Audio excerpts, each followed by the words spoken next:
Good morning class eighth.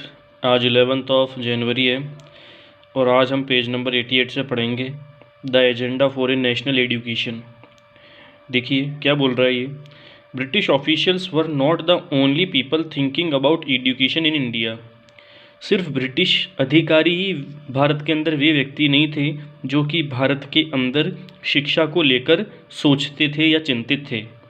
From the early 19th century, many thinkers from different parts of India began to talk of the need for a wider spread of education. From the early 19th century, 19वीं सदी के शुरुआत में many thinkers, बहुत सारे जो विचारक थे, from different parts of India, Bharat के बहुत अलग अलग हिस्सों के जो बहुत सारे अलग अलग जो विचारक थे, उन्होंने भी शिक्षा को स्प्रेड करने के लिए आवश्यकता समझी और वो इसके बारे में सोचने लगे। Impressed with the developments in Europe में डेवलपमेंट से इम्प्रेस होकर some Indians felt that western education would help modernise India. कुछ भारतीयों ने यह सोचा कि पश्चिमी शिक्षा से भारत मॉडर्नाइज होगा। They argued the British to open more schools. इस वजह से बहुत सारे भारतीयों ने ब्रिटिशर्स से यह याचना या प्रार्थना की कि वे भारत के अंदर और भी ज़्यादा विद्यालयों की स्थापना करें, कॉलेजेस की स्थापना करें और यूनिवर्सिटीज़ की भी स्थापना करें। And spend more money on education, और शिक्षा पे ज़्यादा से ज़्यादा वे पैसा खर्च करें। You will read about some of these efforts in chapter 9। आप इनमें से कुछ एफर्ट्स को चैप्टर 9 में पढ़ोगे। There were other Indians however who reacted against western education. इस चैप्टर 9 में आपको बहुत सारे भारतीय दिखाई देंगे जो कि वेस्टर्न एजुकेशन के अगेंस्ट थे, पश्चिमी शिक्षा के क्या थे, वो अगेंस्ट थे। Mahatma Gandhi and Rabindranath Tagore were two such individuals. इनमें से महात्मा गांधी और रविंद्रनाथ टैगोर भी थे। Let us look at what they had to से।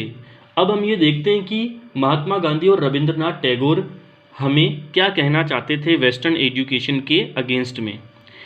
English education has enslaved us. अंग्रेजी शिक्षा हमें गुलाम बना देगी। Mahatma Gandhi argued that colonial education created a sense of inferiority in the minds of Indians. Mahatma Gandhi ने इस चीज़ पर आर्ग्यू किया कि ये जो औपनिवेशिक शिक्षा है, ठीक है, वे हम भारतीयों के मस्तिष्क के अंदर एक भय का वातावरण क्रिएट कर देगी। It made them see western civilization as superior and destroyed the pride they had in their own culture. इसने उन्हें पश्चिमी सभ्यता को श्रेष्ठ के रूप में देखा और अपनी संस्कृति में उनके गौरव को नष्ट किया। मतलब महात्मा गांधी क्या कहते हैं कि वेस्टर्न एजुकेशन जो है वो वेस्टर्न सिविलाइजेशन को तो सुपीरियर बनाती है, लेकिन हमारा भारत का जो कल्चर है वो क्या करती है, उसको नष्ट करने का काम करती है। There was poison in this education said Mahatma Gandhi. Mahatma Gandhi ने क्या कहा कि इस एजुकेशन में क्या है, पॉइजन है, विष है, जहर है। इट वॉज सिंफुल, यह पाप भरी एजुकेशन है। इट एनस्लेव्ड इंडियंस, इसकी वजह से भारतीय गुलाम बन सकते हैं। It cast an evil spell on them, ठीक है, इसकी वजह से, इस अंग्रेजी शिक्षा की वजह से भारतीयों के मन में एक एविल स्पेल आ जाएगा। एविल स्पेल का मतलब खराब काम या गलत जो काम होते हैं उसकी नियति बन जाएगी। Charmed by the west, appreciating everything that came from the west, Indians educated in these institutions began admiring British rule.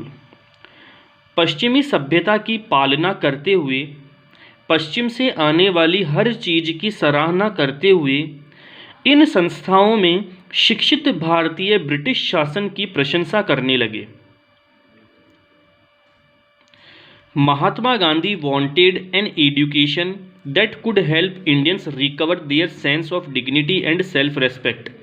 Mahatma Gandhi ये चाहते थे an education that could help Indians recover, कि एजुकेशन ऐसी हो कि जिसकी वजह से भारतीय वापस अपने सेल्फ रेस्पेक्ट और डिग्निटी को रिकवर कर सके। महात्मा गांधी क्या चाहते थे कि शिक्षा ऐसी होनी चाहिए कि जिसकी वजह से भारतीयों की जो खोई हुई डिग्निटी है और सेल्फ रेस्पेक्ट है वो वापस रीडिस्कवर हो सके या रिकवर हो सके। During the national movement he urged students to leave educational institutions in order to show to the British that Indians were no longer willing to be enslaved. During the national movement के समय ही urged students, महात्मा गांधी ने विद्यार्थियों से यह प्रार्थना की to leave educational institutions कि वो अंग्रेजी एजुकेशनल इंस्टीट्यूशंस को छोड़ दें in order to show to the British ताकि वे ब्रिटिशर्स को ये शो कर सके that Indians were no longer willing to be enslaved कि अब भारतीय और गुलाम नहीं बन सकते या और गुलाम नहीं रह सकते। मतलब जब नेशनल मूवमेंट हो रहा था तो महात्मा गांधी ने इंग्लिश एजुकेशनल इंस्टीट्यूशंस के अंदर पढ़ने वाले विद्यार्थियों से यह प्रार्थना की कि वे इंग्लिश एजुकेशनल इंस्टीट्यूशंस को छोड़ दें ताकि ब्रिटिशर्स को यह चीज़ शो हो जाए कि अब भारतीय गुलाम बनने के लिए बिल्कुल भी तैयार नहीं है। क्योंकि महात्मा गांधी ये सोचते थे कि ये जो इंग्लिश मीडियम या जो इंग्लिश एजुकेशनल इंस्टीट्यूशंस है, इंग्लिश एजुकेशन जो सिस्टम है, इसकी वजह से ब्रिटिशर्स वेस्टर्न कल्चर को तो बहुत ही अच्छा बताएंगे लेकिन हमारा भारत का जो कल्चर है उसको बहुत ही ज़्यादा ख़राब बताएंगे और इसकी वजह से भारतीयों की जो डिग्निटी है और भारतीयों का जो सेल्फ रेस्पेक्ट है वो नष्ट हो सकता है। तो महात्मा गांधी ये चाहते थे कि एजुकेशन सिस्टम कुछ ऐसा हो जिसकी वजह से भारतीयों की जो खोई हुई डिग्निटी और सेल्फ रेस्पेक्ट है वो भारतीयों को वापस मिले। इस वजह से महात्मा गांधी ने क्या डिसाइड किया कि वे ऐसी संस्थाओं का निर्माण चाहेंगे जहां पर इंग्लिश एजुकेशन इंस्टीट्यूशंस ना हो। Mahatma Gandhi strongly felt that Indian languages ought to be the medium of teaching. Mahatma Gandhi ने यह भी महसूस किया that Indian languages ought to be the medium of teaching कि भारतीय जो भाषाएं हैं वे ही पढ़ाने का मीडियम होनी चाहिए। Education in English crippled Indians, distanced them from their own social surroundings and made them strangers in their own lands. Education in English crippled Indians, जो इंग्लिश के अंदर जो एजुकेशंस थी उसकी वजह से भारतीय क्रिपल्ड हो रहे थे। Distance them from their own social surroundings, और वे अपने जितने भी जो सामाजिक जो सराउंडिंग्स थे उनसे वो क्या हो रहे थे, उनकी भारतीयों की दूरी बढ़ती जा रही थी।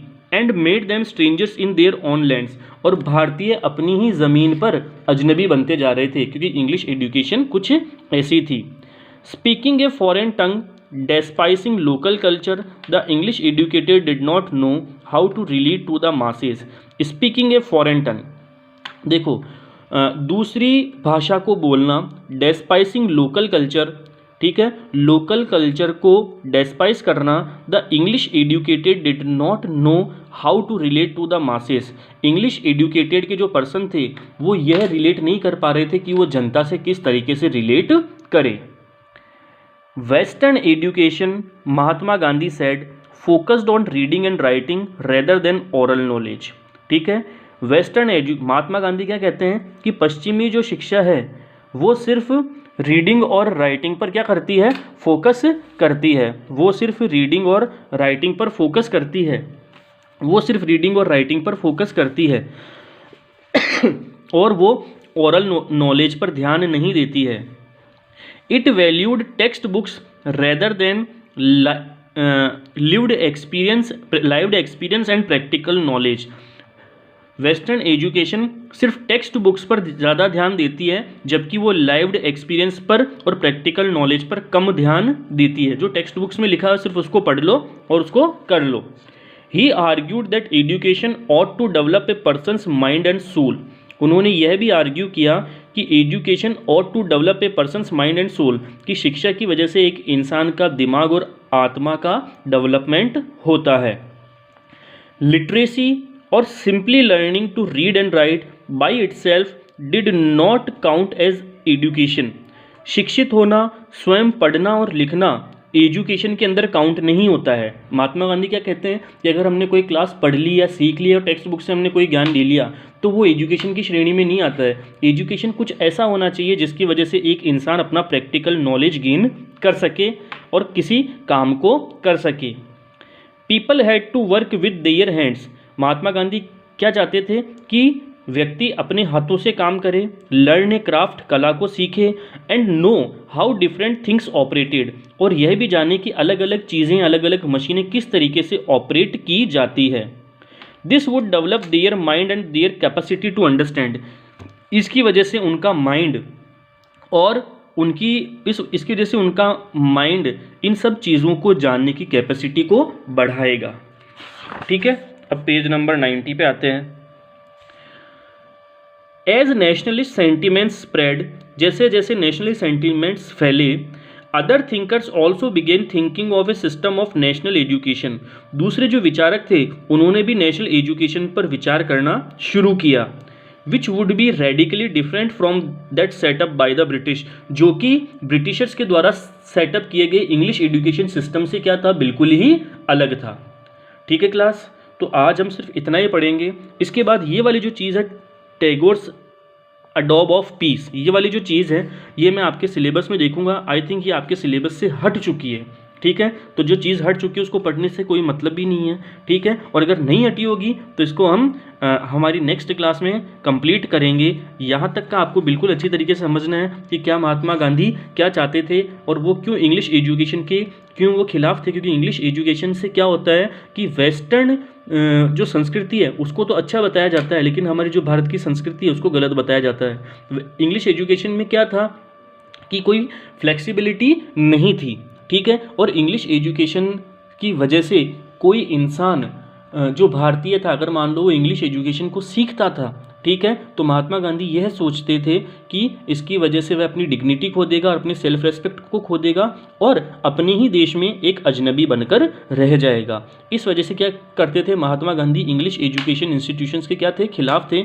इस वजह से महात्मा गांधियों ने इंग्लिश एजुकेशन सिस्टम के अंदर पढ़ने वाले विद्यार्थियों से भी प्रार्थना की कि वे इंग्लिश एजुकेशन सिस्टम को छोड़ दें, ताकि ब्रिटिशर्स को यह चीज़ शो हो जाए कि अब भारतीय और भी ज़्यादा उनके गुलाम बनकर नहीं रह सकते हैं। ठीक है, और महात्मा गांधी क्या चाहते थे कि एजुकेशन सिर्फ टेक्स्ट बुक वाली नहीं हो। ठीक है, एजुकेशन ऐसी होनी चाहिए जिसकी वजह से एक इंसान अपनी ओरल नॉलेज के साथ साथ प्रैक्टिकल नॉलेज को भी गेन कर सके। मतलब एजुकेशन ऐसा होना चाहिए जिसकी वजह से इंसान को बाद में रोजगार मिल सके, इंसान क्राफ्ट को सीख सके, किसी मशीन को या किस संस्था को किस तरीके से ऑपरेट करना है उसको सीख सके।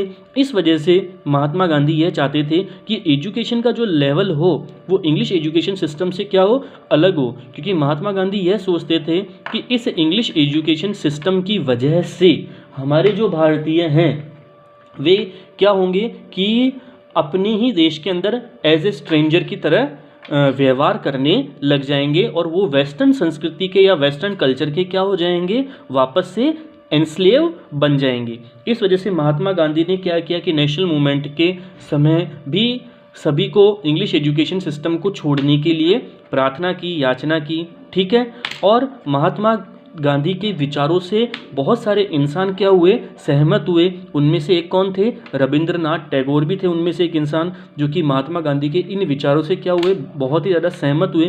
इस वजह से रविंद्रनाथ टैगोर का जो शांति निकेतन है, ठीक है, वहाँ पर प्रैक्टिकल नॉलेज दी जाती है ताकि इंसान अपनी ज़िंदगी के अंदर कुछ कर सके, कुछ बन सके।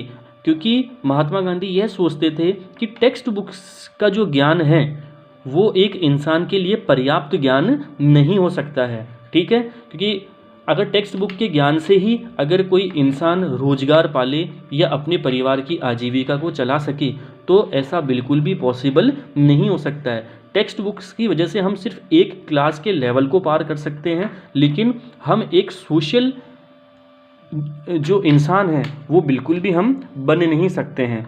इस वजह से महात्मा गांधी ने क्या सोचा कि हमें शिक्षा का स्तर कुछ ऐसा करना चाहिए जिसकी वजह से इंसान अपनी प्रैक्टिकल नॉलेज को बहुत ही अच्छी तरीके से गेन कर सके, अपने परिवार का पालन पोषण कर सके, अपनी आजीविका को चला सके। तो ये महात्मा गांधी के इंग्लिश एजुकेशन सिस्टम के अगेंस्ट विचार थे। तो महात्मा गांधी ने इन्हें बहुत अच्छी तरीके से फैलाया। तो आज हम क्लास इतना ही पढ़ेंगे, बाकी का हम पढ़ेंगे नेक्स्ट क्लास में। तब तक के लिए थैंक्स।